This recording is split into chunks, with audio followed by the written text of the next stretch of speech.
Bonjour, nous allons parler aujourd'hui du péril totalitaire mondial.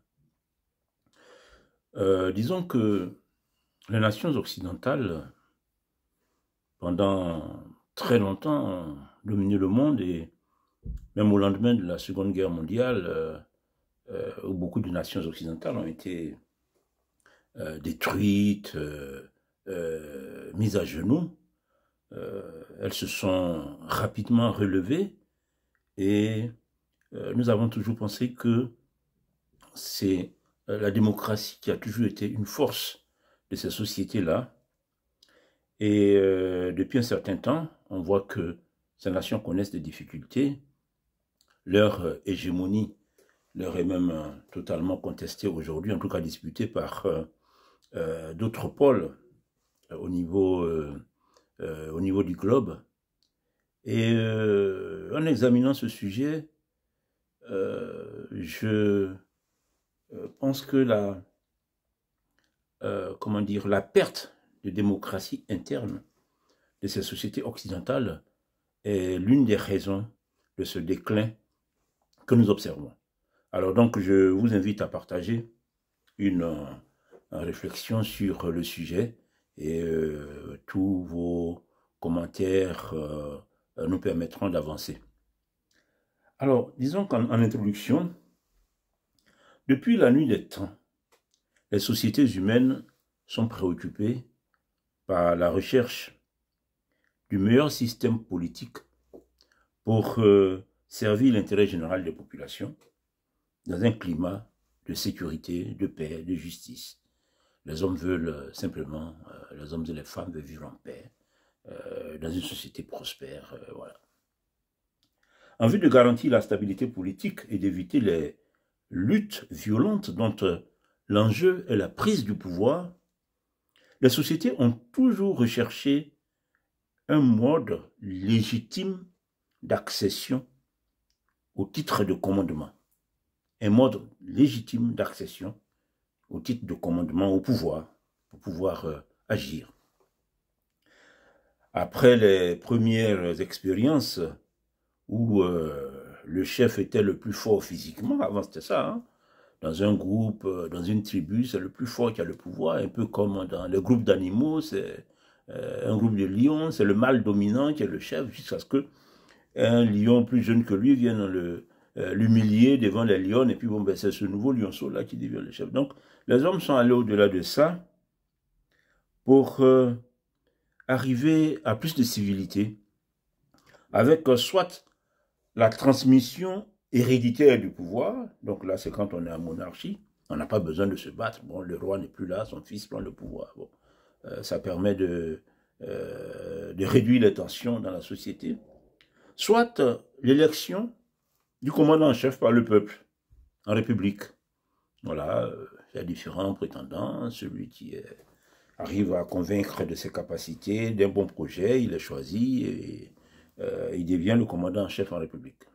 Toutefois, que ce soit en monarchie ou en république, le système politique ne peut être stable et durable que s'il met la puissance publique au service de l'intérêt général et du futur souhaitable de la majorité de la population.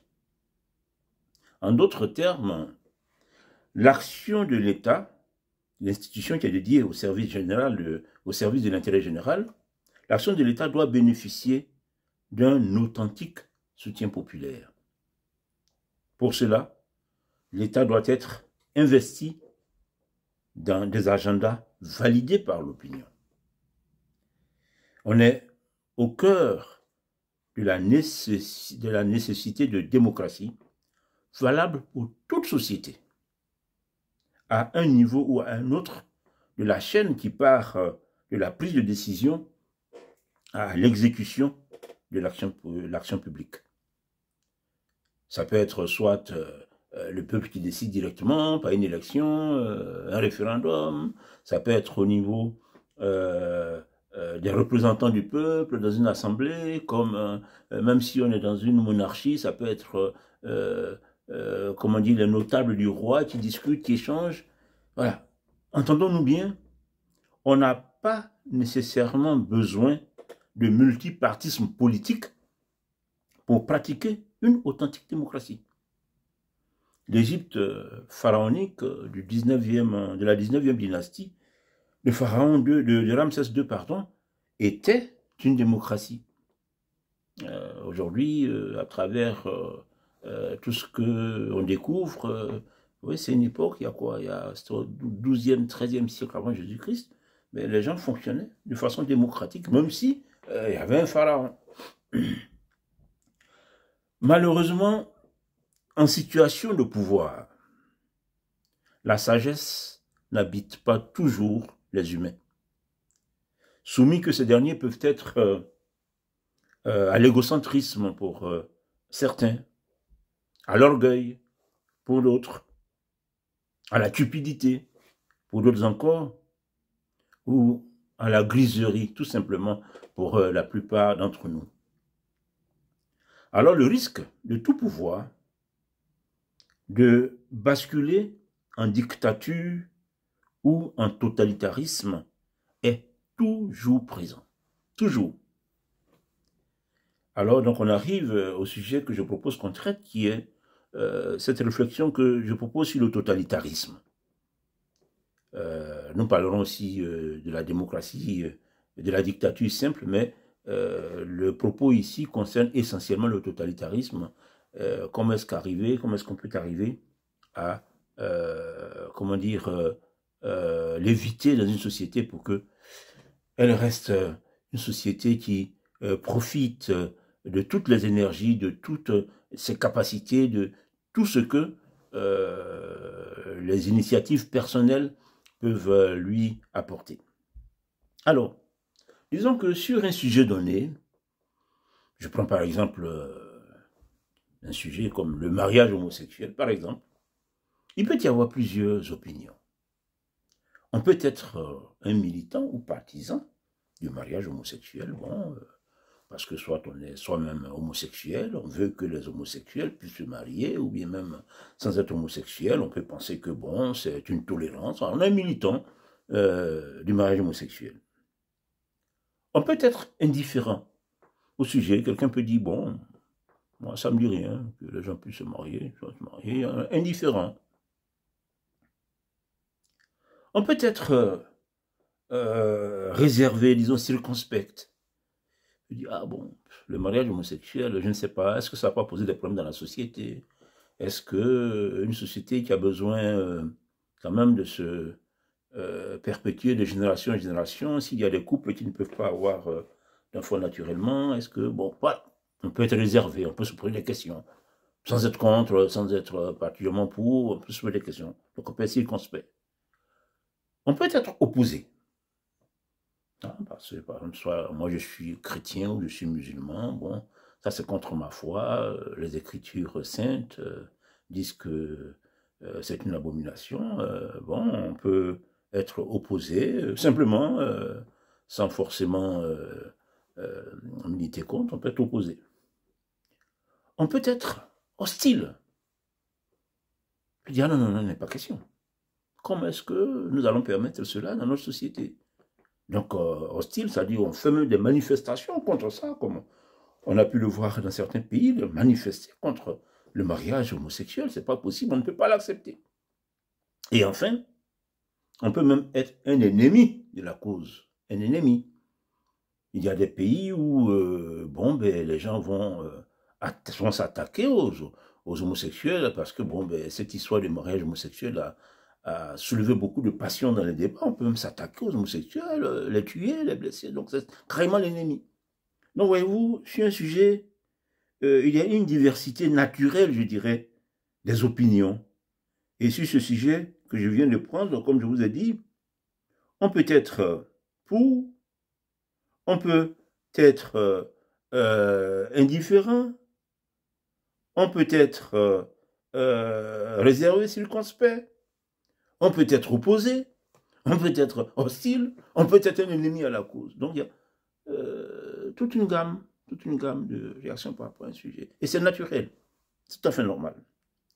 Ou bien, bon, sur certains phénomènes, on peut soit être, on peut le trouver beau ou laid, on peut le trouver juste ou injuste, et tout ça avec un spectre de variété.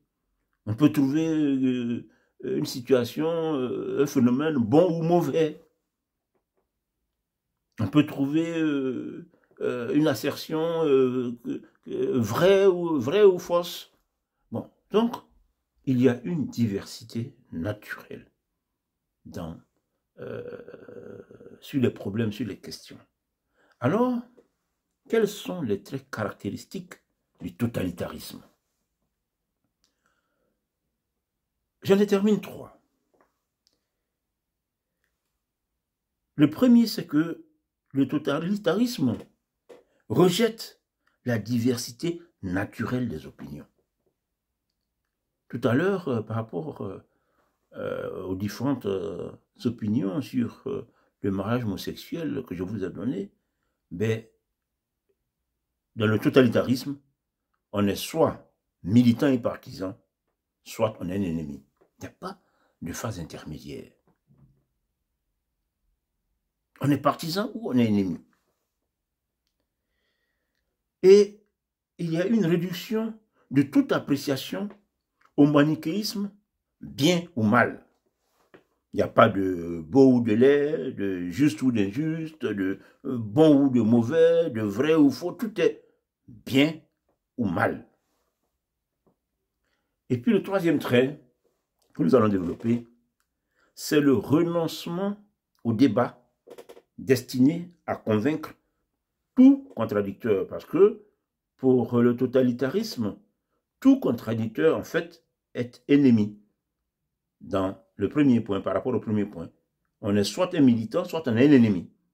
Donc, le troisième trait caractéristique, c'est que le système totalitaire renonce au débat destiné à convaincre l'ennemi. Alors, pourquoi le totalitarisme évite-t-il le débat contradictoire? Alors, il faut dire que le totalitarisme fonctionne à un fonctionnement sectaire avec 2 catégories d'acteurs. Il y a à sa tête la gente pensante. Ce sont des officines intellectuelles, des scientifiques, des experts, des sachants. Ce sont les noyaux concepteurs et décideurs, les sachants infaillibles, toujours au service de la raison et à la poursuite du progrès. Et vous verrez, souvent, les totalitaristes, dans leur position, on dit « Non, mais les scientifiques ont dit, les scientifiques ont dit. Oh, oui. Les sachants ont parlé, ils sont infaillibles. » Donc, il y a cette catégorie-là qui a la tête. Et puis, en bas, il y a les masses suiveuses, des masses de suiveurs lobotomisés, des militants prêts à tout pour les causes du totalitarisme. Alors, la gente pensante ne recommande pas le débat aux militants suiveurs pour au moins 2 raisons. La gente pensante, c'est que ces causes présentent des faiblesses, donc ne sont pas faciles à défendre dans des débats contradictoires. Et je vais vous donner des exemples. La cause peut présenter des faiblesses parce qu'elle est peu évidente ou bien elle est une négation de la vérité, de l'évidence.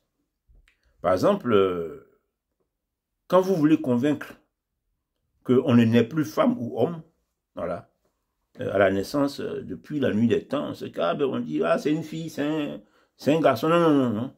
Vous voulez convaincre que maintenant, la naissance, en fait, ce sexe-là, qu'on dit, c'est pas vrai. Alors, comment voulez-vous que celui qui veut convaincre, celui qui veut imposer cela, soit pour un débat ouvert? Ce qu'il dit n'est pas évident. L'évidence contredit ce qu'il dit. Donc, il va dire à ses militants, voilà, c'est comme ça. Il ne faut même pas discuter, c'est comme ça. Et les militants, comme ils considèrent qu'il est infaillible, donc suivent. Il y a aussi parce que la cause peut comporter des motivations non avouables.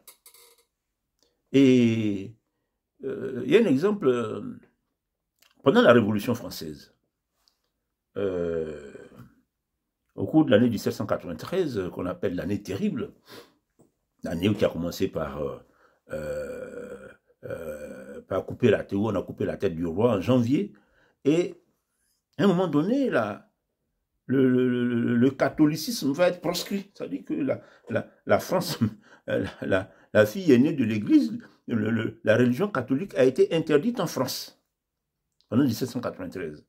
Et les révolutionnaires ont trouvé nécessaire de créer un nouveau calendrier. Et dans ce nouveau calendrier, ben, il y a un nouveau découpage du temps, pas en 7 jours, comme nous l'avons depuis toujours et qu'on l'a encore aujourd'hui, lundi, mardi, mercredi, jeudi, vendredi, samedi, dimanche, non, mais en 10 jours. Et pourquoi est-ce qu'ils ont fait ça? Parce qu'ils voulaient faire disparaître le dimanche. C'est le dimanche que les gens vont à l'église. S'il y a un calendrier où il n'y a plus de dimanche, voilà, donc comment est-ce que tu vas savoir quand est-ce que tu vas à l'église? Enfin, dans tous les cas, l'église même est interdite et puis bon, ça ne te pose même plus de problème. Et il y a un 10e jour maintenant qu'on appelait le décadi qui lui va servir au culte de la raison. Voilà. Bon, bref, comment on peut avouer une telle motivation au peuple? Non. Donc un matin, sur un calendrier, on dit maintenant voici comment le temps est découpé, le temps est découpé en 10 jours, il n'y a plus de dimanche, tout. Bon. Évidemment que les populations ne se sont pas laissées berner par toutes ces manipulations. Les gens ont rejeté ce calendrier et finalement, ils vont être obligés à un moment donné, du temps de Napoléon, de ramener le calendrier grégorien, arrêter toute cette connerie-là.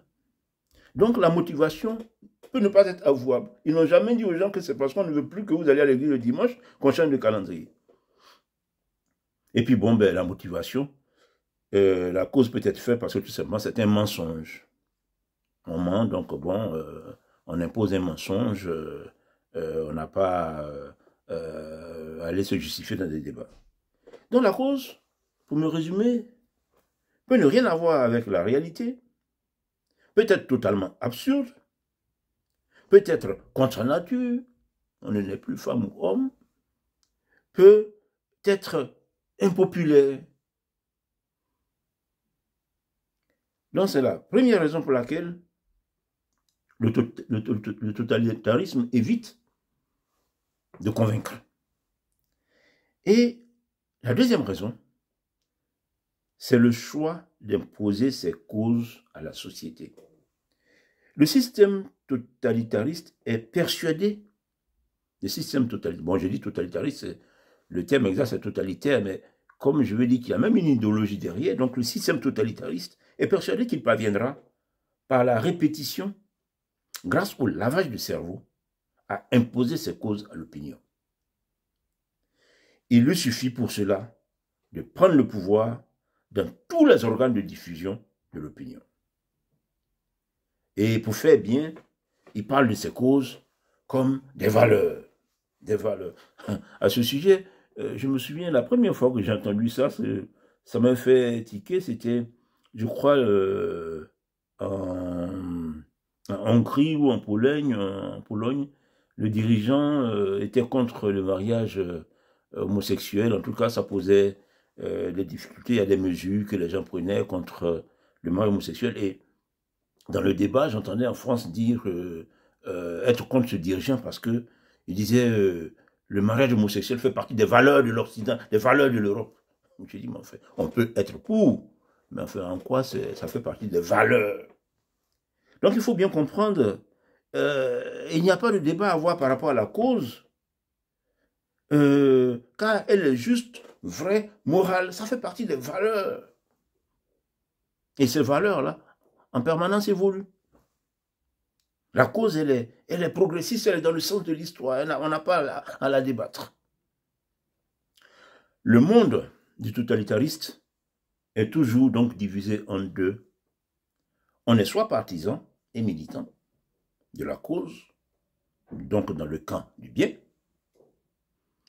et on a intérêt d'ailleurs à le faire savoir en toutes circonstances, soit on est un ennemi de la cause et on est dans le camp du mal. Et cela va faire que finalement, on arrive à une particularité du totalitarisme, c'est la soif du pouvoir.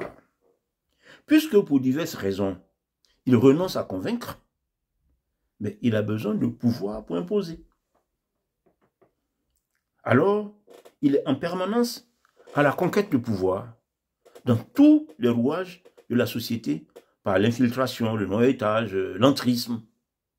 Ainsi, sans même détenir le pouvoir suprême, il arrive souvent à ses fins par la conquête des organes de la puissance publique et des rouages essentiels de l'administration. Donc, les médias publics, l'école, les milieux de la culture, le système judiciaire, la justice, les syndicats et autres corps intermédiaires, les agences ou autorités publiques indépendantes, l'ensemble du réseau associatif subventionné. Bref, le système du totalitarisme va infiltrer tous ces rouages de la société et finalement il est donc comme une sangsue qui se nourrit de la responsabilité publique. Il a besoin que l'État soit de plus en plus obèse, que la puissance publique étende toujours son champ d'action. C'est de ça qu'il vit. Il vit comme une sangsue qui est collée à la puissance publique. Tous les problèmes se ramènent donc à la seule question des moyens, ce qui se traduit par un État dont les recettes ne suffisent jamais. Les États sont toujours dans des déficits budgétaires. C'est chaque fois, il faut faire autre chose, il faut étendre la puissance publique pour que le système du totalitarisme puisse fonctionner. Alors on arrive à quoi? C'est ainsi que, même un régime dit démocratique, comme en Occident, justement, à la longue, il se forme un État profond, ce qu'on appelle l'État profond, qui n'est plus tributaire de la volonté populaire, mais n'arrête pas de grossir et d'imposer son propre agenda. Comme conséquence des nécessités pour sa propre pérennité et prospérité, le totalitarisme a besoin d'un État de plus en plus invasif et autoritaire. L'État doit être le seul responsable de tout et l'unique détenteur de l'autorité, et l'individu doit lui être parfaitement soumis. Alors, tout cela s'accompagne d'une diabolisation ou d'une élimination des adversaires. Ça va de pair. Dans les médias contrôlés par la bien-pensance totalitaire, on n'invite que ceux qui sont strictement dans la doxa. Le rôle de ces consultants, experts et autres humoristes que vous allez voir sur les médias qu'ils contrôlent est de vendre de toutes les manières possibles les positions arrêtées sur tel ou tel sujet. Les positions du camp du bien. Les médias qui ne font pas comme eux sont taxés de haineux au service du mal. Et ce camp du bien fonctionne dans un véritable entre-soi, et gare à celui qui ne suit pas les évolutions de la doctrine. Parce qu'il faut savoir que la doctrine, en permanence, est en évolution, puisque il faut à tout moment qu'il y ait du progrès.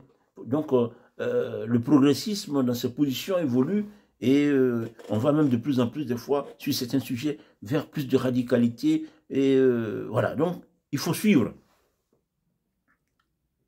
Toute personne, physique ou morale, qui n'est pas militante des causes de l'état profond est nécessairement un ennemi à éliminer, soit en lui interdisant toute tribune d'expression. Donc, le totalitarisme s'accompagne de des atteintes à la liberté d'expression, soit en la conduisant à une mort sociale. Ça peut être un licenciement, ça peut être des condamnations, ça peut être même des fermetures de chaînes de télévision, des interdictions de publication, soit en la diabolisant en ennemi de la société, en suppôt du mal. Bon, il y a des gens qui sont diabolisés parce que tout simplement, ils disent des choses qui sont contre l'agenda du totalitarisme, donc on les diabolise et à un moment donné, ils sont tellement diabolisés qu'ils sont rejetés par l'opinion, ils deviennent des parias, que même leurs amis politiques peuvent fuir, soit par l'intimidation, en intimidant pour le faire taire. Donc le système totalitaire opère souvent par la violence. On voit des manifestations violentes, on menace les opposants dans les manifestations, il peut y avoir des actes d'intimidation, soit finalement en assassinant les opposants. Bon, on a cet exemple récent de Charlie Kirk aux États-Unis. Bon, les gens ne veulent pas, ils sont contre le débat. Voici un garçon, ce monsieur Charlie Kirk, lui, il prend sa chaise, il va s'asseoir dans les universités, sur les campus, puisqu'il considère que cette jeunesse est détournée. Ben, il vient pour discuter avec eux et il aide. Son action a fait que beaucoup de jeunes ont commencé à changer de voie. Ben, ça, le système totalitaire ne peut pas l'accepter, pas possible. Voilà, donc il fallait qu'on l'élimine. Alors, c'est là que je vais faire un développement pour montrer la différence entre la dictature et le totalitarisme. Parce que je voudrais qu'on fasse une distinction. La dictature. Plus ancienne, le régime dictatorial se caractérise inévitablement par un pouvoir personnel fort et un culte de la personnalité du dirigeant suprême. Le mérite compte peu et la promotion s'obtient grâce à sa proximité avec le sommet ou les cercles du pouvoir. Pour sa quête de promotion sociale, on a plus besoin de compétences en courtisanerie ou flagornerie que de toute autre qualité. La classe dirigeante est moins préoccupée par le service de l'intérêt général que par les louanges au parti et à son chef. On est en pleine dictature. Le régime dictatorial refuse le pluralisme politique ou ne s'embarrasse pas de ne pas en respecter les apparences quand il y est contraint. Ça, on a vu ça en Afrique. Après la chute du mur de Berlin, par le discours de la Baule, Mitterrand avait imposé le multipartisme à tous les États africains. Bon, ben, ils s'en sont accommodés. Dans tous les cas, oui, tous les 5 ans, on fait des élections. Les élections, d'ailleurs, même sont truquées. Et puis, bon, ben, il n'y a aucune démocratie, voilà. Les opposants n'ont pas droit à la télévision publique. Il y a toujours les mêmes gestions opaques, détournements de deniers publics. Donc, le système dictatorial ne s'embarrasse pas de ne pas respecter les apparences même de la démocratie. Le régime dictatorial a besoin en permanence de démonstrations de soutien populaire pour se convaincre de sa légitimité, mais en réalité, il n'est souvent qu'un château de cartes qui s'écroule avec la chute de son chef. Donc, voici la dictature. Et par rapport à la dictature, comparé à la dictature, qu'est-ce qu'est le totalitarisme? Quant au système totalitaire, il a un agenda idéologique pour lequel il infiltre les rouages de la société en vue d'en prendre le contrôle. Totalement différent. Il peut très bien s'accommoder de ne pas avoir le pouvoir suprême, ni un chef charismatique. Un président normal, comme François Hollande ou Joe Biden, ne le gêne aucunement, tant qu'il contrôle les principaux rouages de la société. On contrôle les médias, on contrôle le Conseil constitutionnel, on contrôle les juges. Voilà. Il n'a pas besoin d'un super fort à la tête. Le président normal, François Hollande, ça suffit largement. Avec le temps, le système totalitaire se fait des assises plus profondes, établit une hégémonie culturelle et en devient plus difficile à déboulonner. D'autant plus qu'il peut agir dans l'ombre à travers divers rouages sans détenir le pouvoir d'État. C'est ainsi que depuis les années 90, il y a eu beaucoup d'alternance en France entre la gauche et la droite, mais bon, la politique n'a pratiquement pas changé.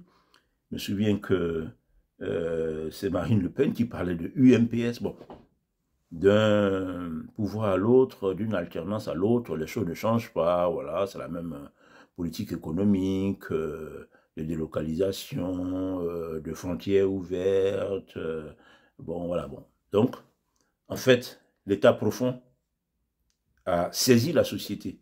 Donc, les hommes politiques peuvent passer les uns après les autres, ça ne change pas grand-chose. Cette particularité du totalitarisme exige de lui un encadrement pourvu en ressources humaines de qualité, contrairement à la simple dictature. La simple dictature n'a pas besoin d'hommes qualifiés, mais le totalitarisme a besoin de gens de qualité, capables de formuler des dogmes sur lesquels on oriente la société. Alors, le système totalitaire, comme on l'a vu, a la vocation finalement de créer un État profond qui peut se passer de soutien populaire. Il arrive à contrôler le peuple par des artifices constitutionnels, judiciaires ou administratifs.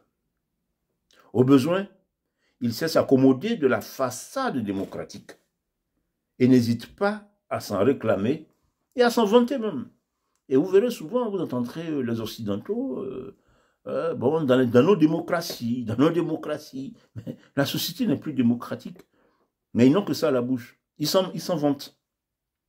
En réalité, l'État profond méprise la démocratie. Vous avez des juges non élus qui s'imposent à l'exécutif ou au législatif. Il peut y avoir des lois que les députés votent, et puis il y a un juge, ou bien, je ne sais pas moi, c'est le Conseil constitutionnel ou quoi, des gens que personne n'a élu, qui disent non, non, cette loi n'est pas bonne. Un gouvernement peut décider de l'expulsion d'un étranger en situation irrégulière ou quoi, et un juge qui dit non, non, non, on n'a pas le droit de... Voilà. Donc, le judiciaire infiltré par l'État profond a un pouvoir totalement hypertrophié. Il y a aussi la soumission idéologique et la propagande par les médias d'État très, très généreusement dotés en ligne budgétaire, voilà. La propagande, la soumission idéologique, on impose les choses aux gens. Voilà. On a décidé que l'immigration c'est bien pour la société, mais celui qui ne dit pas que l'immigration c'est bien pour la société, ben, il n'a pas, on ne peut pas l'entendre sur les médias publics. La répression judiciaire et policière, bon, on transforme tout en délit. On dit, ah non, non, ça ce n'est pas une opinion, ça c'est un délit. Donc finalement, leurs opposants sont transformés en délinquants. À tout moment, ils sont condamnés. Ah, il a dit ceci, il a un procès sur le dos. Donc, voilà. Le système est très introduit, très implanté, très infiltré dans toute la société. Et on étouffe toute opposition, toute contestation. Donc le totalitarisme est inacceptable en régime politique officiellement libéral, comme dans l'Union européenne.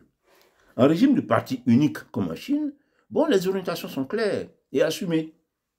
On sait que c'est le parti unique, voici aussi. Mais un régime démocratique, c'est un danger, c'est une perversion à laquelle il faut faire attention pour chercher à l'éliminer. Enfin, il est important de noter que le même système politique peut présenter les deux caractères, c'est-à-dire être concomitamment une dictature et un totalitarisme. Car, il faut le savoir, toute dictature a toujours une tentation totalitaire. C'est-à-dire que le dictateur qui arrive, il a besoin de montrer que, bon, ben, il a une réflexion, il faut que les gens fonctionnent comme lui. Donc, vous allez voir, par exemple, Kadhafi, qui veut à l'époque voir, on va parler du livre vert qu'a écrit Kadhafi. Bon, c'est quoi, quelle réflexion il a dedans? Mais c'est tout simplement pour que, bon, ben, l'administration, les gens se mettent dans sa vision. Bon, quelle vision? Bon, depuis que Kadhafi, même bien avant qu'il disparaisse son livre vert, je n'en ai jamais vu d'exégèse très... qui en ont fait des éloges. Et je me souviens même aussi, à l'époque de Nkrumah, on peut voir même quelques images jusqu'aujourd'hui, il y a certaines manifestations, vous voyez, les pauvres paysans qui tenaient des pancartes, notre doctrine, c'est le nkrumahisme. Bon. Donc, c'est un dictateur qui a une tentation totalitaire, qui a envie d'insuffler. Mais bon, cela, comme je le dis, ça nécessite un personnel de qualité. On ne peut pas, c'est pas tout le monde qui peut mettre en place un totalitarisme. Une dictature, c'est simple, il suffit de prendre les armes, prendre le pouvoir. Et aussi, tout totalitarisme peut bénéficier d'un coup de fouet grâce à un vrai dictateur. Donc, par exemple, l'URSS, qui était un totalitarisme, a bien bénéficié des offices, des bons offices du bon dictateur qui était Staline. Staline, c'est un vrai dictateur, mais il a donné un bon coup de fouet à l'URSS, comme d'ailleurs aujourd'hui, la Chine bénéficie des qualités, des grandes qualités dictatoriales de Xi Jinping. Voilà, ça fait avancer le système. Alors, on arrive à l'essentiel du sujet de cette réflexion. Comment combattre la tentation totalitaire en démocratie? C'est ça ma préoccupation. Je le dis parce qu'aujourd'hui, en Afrique, nous avons beaucoup de difficultés dans l'organisation politique de nos sociétés et c'est des questions qui doivent nous intéresser. Comment arriver à mettre en place des structures qui permettent qu'on tire le meilleur de l'ensemble de la société, parce que le totalitarisme est nocif pour une société et c'est ce qui est en train de tuer l'Occident aujourd'hui, le totalitarisme. Même si les gens se réclament nos démocraties, nous sommes en démocratie, le monde est libre, non, l'Occident est aujourd'hui très totalitaire. Alors, comment éviter la tentation totalitaire? En fait, il s'agit de combattre l'état profond qui s'empare à bas bruit des rouages essentiels de la société. C'est ça le sujet. Comment combattre cet état profond? L'orientation idéologique, il faut le savoir, du totalitarisme, peut être de droite ou de gauche. Ce n'est pas une question de droite ou de gauche dans cette histoire de totalitarisme. Je veux donner un exemple. Au lendemain de la chute du mur de Berlin, au lendemain de l'écroulement de l'Union soviétique, on va avoir un totalitarisme de droite qui va donc se mettre en place dans tous les pays occidentaux. Orientation dogmatique ultralibérale au lendemain de la chute de l'URSS, avec libre circulation des personnes, des biens et des capitaux, délocalisation des industries occidentales vers des contrées à main-d'œuvre à bas coût, disparition des frontières des États, ouverture à l'immigration massive pour faire baisser le coût de la main-d'œuvre. Donc, ce totalitarisme s'est mis en place dans toutes les institutions, au niveau des États-Unis, de l'Union européenne, tout. Je me souviens que même en Côte d'Ivoire, le début des années 90, après que le multipartisme nous a été imposé, mais la seule orientation politique, c'était la privatisation de toute la société d'État. Ça, c'était un impératif, il fallait tout privatiser. C'était la nouvelle orientation de l'économie mondiale. Voilà, donc c'est un totalitarisme de droite qui s'était emparé du monde. Donc vraiment, il faut bien le noter, ce n'est pas une question de droite ou de gauche. Et donc nous étions sur la question comment combattre cette tentation totalitaire en démocratie. Alors, bon, évidemment, dans tout système, il peut y avoir une révolution. Voilà. Il peut y avoir une révolution, un matin, il y a des gens assez réfléchis, assez forts, je ne sais pas moi, qui arrivent, qui renversent tout, qui détruisent tous les organes qui sont en place. Mais bon, ça, ce n'est pas des solutions que je préfère, parce qu'une révolution, on ne sait jamais où ça conduit. Il peut aussi y avoir l'action de dirigeants capables d'affronter l'état profond. Et cet exemple, d'ailleurs, on l'a aujourd'hui aux États-Unis avec l'administration de Donald Trump. Mais ça, c'est possible parce que Donald Trump, qui est lui-même milliardaire, est puissant. Et il a autour de lui beaucoup de milliardaires puissants. D'ailleurs, l'homme le plus riche de la Terre, Elon Musk, est avec lui. Donc, ce sont des dirigeants puissants. Ils sont suffisamment puissants pour affronter l'état profond.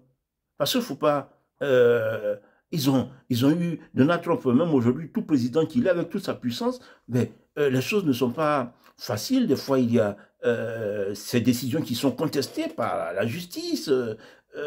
Voilà. Mais Donald Trump est assez fort pour arriver et puis dit, bon, je ne veux plus voir d'hommes dans le sport féminin.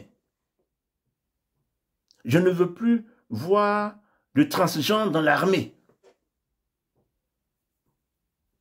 Désormais, plus de frontières ouvertes d'immigration illégale, j'expulse tout le monde. Et toutes ces décisions sont des décisions qui sont contestées, mais ils sont assez forts, le régime de Trump est assez fort, les gens sont assez solides pour pouvoir résister à l'état profond. Et pourquoi est-ce qu'ils réussissent? Pourquoi est-ce que Donald Trump réussit? Parce qu'aujourd'hui, bon, ce n'est pas...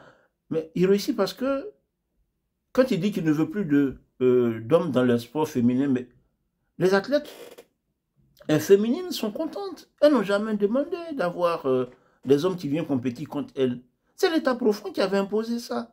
Parce que ça rentrait dans une idéologie, dans une vision. Quand Donald Trump dit qu'il ne veut plus de transgenres dans l'armée, il décide et puis il est vie. Les militaires ne se plaignent pas, ils n'ont jamais demandé ça. C'est un agenda idéologique qui leur avait imposé cela. Voilà. Donc, et eux, justement, aujourd'hui, ils disent que Donald Trump est un dictateur et que... mais non. L'opinion suit plus Donald Trump qu'eux. Et d'ailleurs, il se passe quelque chose ces derniers jours, ces derniers temps.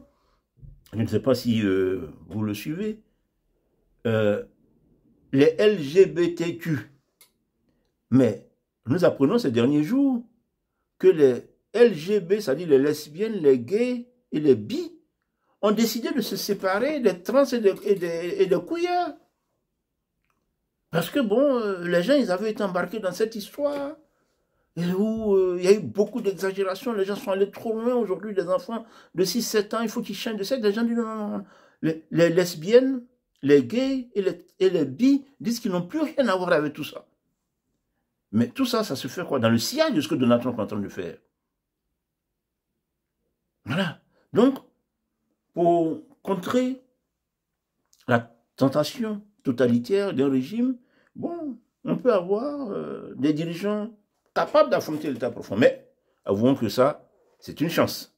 C'est pas tout le monde, dans tous les pays, à tout moment, qu'on va avoir des milliardaires qui vont arriver, qui seront capables d'affronter l'état profond. Qu'est-ce que nous, vous et moi, les gens simples que nous sommes, en tant que citoyens, en tant que par notre civisme, par notre culture politique, qu'est-ce que nous pouvons faire? Je crois que c'est ça qui est le plus important pour nous. Alors, le point que j'ai relevé, c'est que dans le partage des responsabilités entre l'État et les citoyens, il faut limiter les charges de la puissance publique au strict minimum.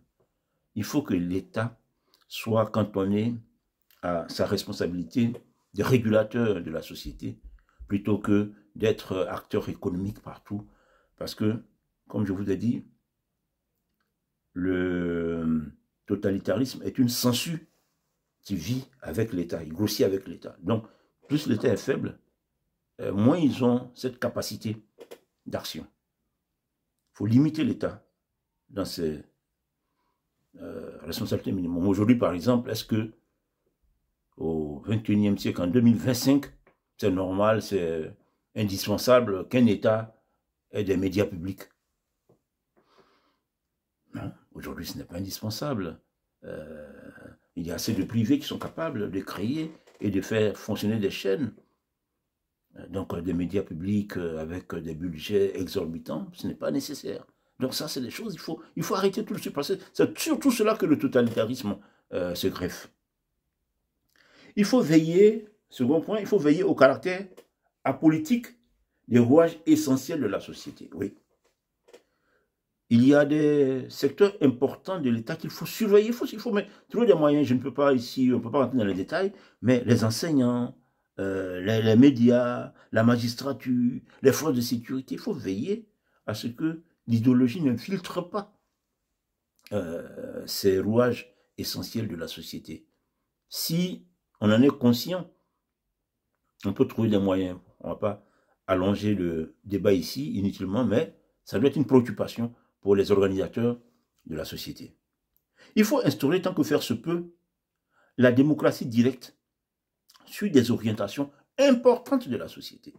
Par exemple, les questions comme la peine de mort, le mariage des homosexuels, le taux d'immigration, on peut demander l'avis des populations. Il ne faut pas que ce soit des hommes politiques dogmatisés qui viennent poser n'importe quoi à la société.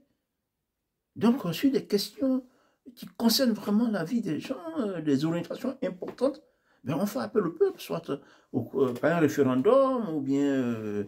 je me souviens d'une...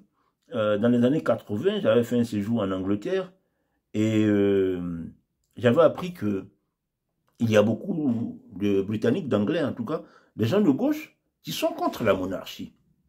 Qui sont contre la monarchie. Ils ne veulent plus que le pays soit une monarchie, ils veulent que le pays soit une république. Bon. Et en Angleterre, ils ont une loi qui oblige tout homme politique qui est contre la monarchie de le dire explicitement dans son programme avant les élections. Voilà. Si tu ne veux plus qu'il y ait la royauté, il faut que tu le dises explicitement dans ton programme avant les élections. En ce moment-là, si tu es élu, tu peux engager la procédure pour qu'il n'y ait plus de royauté, pour que la Grande-Bretagne ne soit plus une monarchie, que ça devienne une république. Et comme tous les hommes politiques savent que celui qui dira qu'il veut exclure la royauté ne sera pas élu, mais personne ne le demande. Voilà. On prend l'avis de la population. Tu peux être contre la monarchie, pourquoi pas. Mais tu ne vas pas un jour venir violer la population pour dire carrément, on met fin à la monarchie alors que la population ne s'est pas prononcée sur cette question. Donc voici un exemple pour dire que sur des questions importantes, ben, il faut que le peuple donne son avis. Un autre point, rendre électives toutes les fonctions qui peuvent l'être. Aujourd'hui, par exemple, dans beaucoup de pays, il y a des décisions de justice qui heurtent l'opinion. Les gens ne comprennent pas. Les gens ne comprennent pas comment est-ce qu'un délinquant peut être attrapé 40 fois, il n'a jamais été en prison. On l'attrape, on le libère, on l'attrape, on le libère. Bon, à un moment donné, il faut quand même qu'il y ait une responsabilité de ces magistrats. Mais la responsabilité n'est pas forcément que on mette les gens en prison ou bien qu'ils aient des amendes à payer. Ça peut être tout simplement qu'ils sont élus. En ce moment-là, le magistrat, le président du tribunal qui sortira des décisions aussi inacceptables pour les populations, mais tout simplement perdre sa charge. Voilà, c'est des choses, quand si on en a la volonté, on peut mettre en place très facilement. Un autre point, sans porter préjudice à la qualité du service, instaurer de la polyvalence et le plus de renouvellement possible des agents de la puissance publique dans certaines responsabilités ou hautes fonctions. J'explique ça, c'est-à-dire, il y a certaines fonctions où on ne doit pas rester 20, 30 ans. Non, il faut qu'il y ait un roulement. Un roulement.